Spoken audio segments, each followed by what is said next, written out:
शिवस्य भक्त्या पूजा हि जन्ममुक्तिकरी नृणां रुद्राक्षधारणात् पादम् अर्धं वै भूतिधारणात्।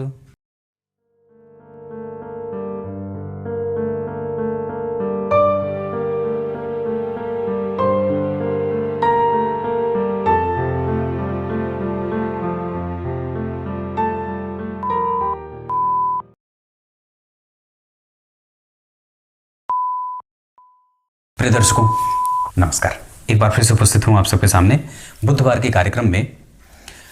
आपके जन्म के लग्न से मतलब जो आपकी कुंडली के लग्न में राशि बन रही है और आपके बच्चे की कुंडली के लग्न में जो राशि बन रही है, या आपकी कुंडली के चंद्रमा जिस राशि में बैठे हैं और आपके बच्चे की कुंडली के चंद्रमा जिस राशि में बैठे हैं, इनका संबंध आज बताने वाला हूं कि कैसा है।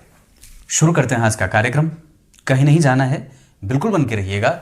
कल मैंने कार्यक्रम बनाया था जन्म कुंडली के सप्तम भाव में और नवांश कुंडली के सप्तम भाव में बनने वाली राशि के आधार पर अपने स्पाउस को हम कैसे जानेंगे। उसमें सूर्य और चंद्रमा छूट गए थे। वो फ्लो में कभी कभी बातें दिमाग से उतर जाती हैं, इस वजह से वो छूट गई चीजें। पर कभी आगे अलग से मैं बना दूंगा पूरे सूर्य से लेकर के शनि तक। वैसे आप लोगों को तो नियमित दर्शक मेरे जो हैं वो जानते हैं कि अगर सूर्य की राशि बनेगी तो वो जातक जो जिसकी कुंडली के सप्तम भाव में सूर्य की राशि बनेगी, उसका स्पाउस जो होगा वो सेवारत होने वाला होता है। मतलब पति और पत्नी के बीच भाव जो होता है वो एक दूसरे के प्रति सेवा करने का होता है, ये पहला होता है। दूसरा कि वो सरकारी क्षेत्रों में पदस्थ अधिकारी होने वाला होता है। वो आत्मविश्वास से भरा हुआ सूर्य के सारे गुण उसमें देखने मिल जाते हैं। और चंद्रमा तो अपने पत्नी के और पति के आगे पीछे घूमने वाला होता है, विनोदी और सुंदर मति बुद्धि का होता है। इस पे मैं अलग से एक कार्यक्रम पूरा बना दूंगा कि नवांश कुंडली में और लग्न कुंडली के सप्तम भाव पे। अब वो कार्यक्रम में तो गलती हो गई, पर कोई बात नहीं। जो श्लोक मैंने आरंभ में पढ़ा है उसमें शिव जी की पूजा करने से पहले, शिवलिंग की आराधना करने से पहले सबसे पहले आपको मौन धारण करना चाहिए और मानसिक पूजा करनी चाहिए। मानसिक पूजा का फल क्रियात्मक पूजा से कई लाख गुना ज्यादा मिलता है। आप मन से ही भगवान को दूध से नहला रहे हैं, पंचामृत से नहला रहे हैं, शहद, घी, अक्षत, चंदन, पुष्प, राग, धूप आदि सब मन से किया और विधिवत किया। उसमें तो कुछ लगना है नहीं, बस भाव से करना है, मन का भाव।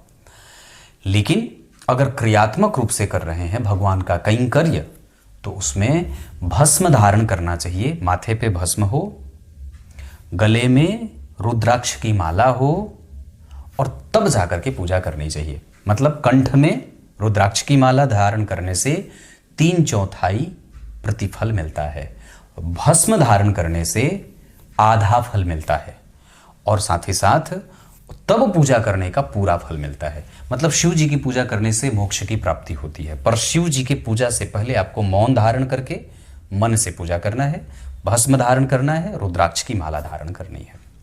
क्लियर है? आइए अब विषय पे लेके आता हूं।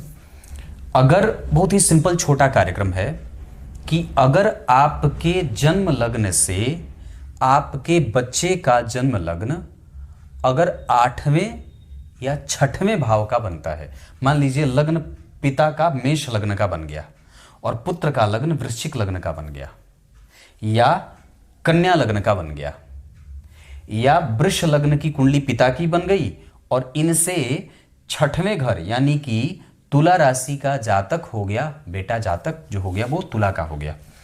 6वें 8वें का संबंध अगर बन जाता है तो इसमें जो संबंध होंगे दोनों पिता पुत्र के, वो काफी चिंतन करने वाले हो जाते हैं। मतलब चिंता वहां पे होती है। चिंतन और चिंता में वैसे और फर्क है, पर वहां पे आपको चिंतन करने की आवश्यकता होगी। अब आप उसके साथ बहुत ही नॉर्मल नहीं रह सकते, वहां पे आपको बहुत सतर्क होना होगा अपने बच्चे के साथ संबंध को लेकर के। वहां पुत्र को वृद्ध पिता के साथ अपने संबंधों को लेकर के बहुत सुनिश्चितता तय करनी होगी। निश्चित रूप से आपको, अगर आपके पिता का संबंध आपके साथ थोड़ा कमजोर सा है, वैसे सामान्यतः हमारे भारत में कुछ ऐसे ही संबंध है, क्योंकि इमोशनल हमारा जो संबंध होता है वो माता से ज़्यादा होता है, माता के करीब होते हैं, मैं भी वैसा ही हूँ। तो पिता से हमारी जो है वो कई बार हम उनसे आदर इतना ज़्यादा होता है, या कई बार उनसे थोड़ा डर होता है। अभी भी मैं हमेशा डांट खा ही लेता हूँ, लगभग प्रत्येक दिन, हर समय हो जाता है, वो कोई बहुत बड़ी बात नहीं है मेरे लिए। तो कहने का अर्थ है कि अगर आपके संबंध आपके पिता के साथ लग्न और राशि से 6वें और 8वें बन रहे हैं, तो फिर हमें सतर्क होना होगा, है ना। और अगर वो केंद्र के बन रहे हैं, मतलब 4थे 10वें के बन रहे हैं, 5म 9म के बन रहे हैं, मान लीजिए पिता की कुंडली मेष लग्न की है, पुत्र की कुंडली सिंह लग्न की है, या धनु लग्न की है, या मकर की है, या कर्क की है, तो ऐसे में इसका एक फायदा तो संबंध का मिलता ही है, इसका दूसरा फायदा एक दूसरे के प्रोग्रेस में भी हो जाती है, प्रगति भी बड़ी बढ़िया हो जाती है।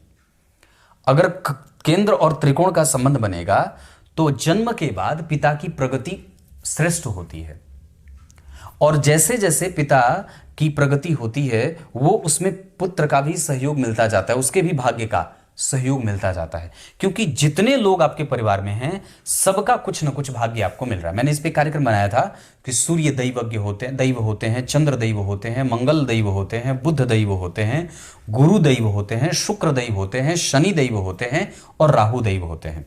दैव में केतु को नहीं रखा गया है, पर सूर्य जैसे पिता के हैं तो चंद्रमा वैसे माता के दैव हैं, मंगल जैसे आपके भूदैव हैं, मतलब जो आप जिस घर में रह रहे हैं वहां का भाग्य आपको मिल रहा है। बुध जो होते हैं वो मित्रों के दैव हैं, तो आपका जो इष्ट मित्र है उसका भाग्य आपको कितना मिल रहा है। गुरु जो हैं वो आपके भाग्य का सुख आपको देते हैं, आपके प्रारब्ध का सुख देते हैं। शुक्र जो होते हैं वो आपके पति के दैव हैं, मतलब आपकी पत्नी पति का जो संबंध होता है उसका सुख कितना मिल रहा है। शनि जो होते हैं वो आपके वंश के दैव हैं, आपके पूर्वज जो दादा दादी प्रपितामह पितामह आदि हैं उनका भाग्य आपको कितना मिल रहा है।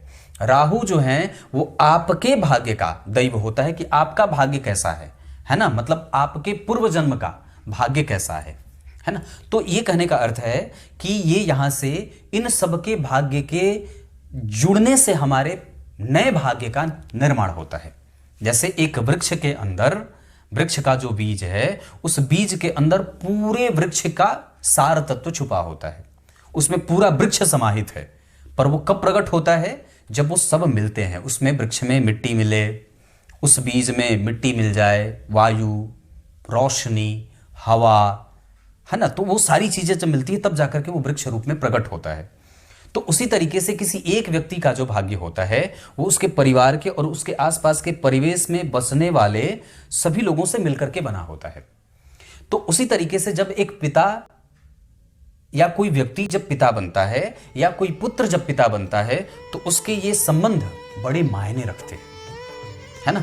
इस पे कार्यक्रम नक्षत्रों का भी होता है, उस पर भी कभी बना दूंगा, पर यह भाव बड़ा महत्वपूर्ण है। आप लोगों को समझ में आ गई होगी ये बात। तब तक के लिए बहुत बहुत नमस्कार।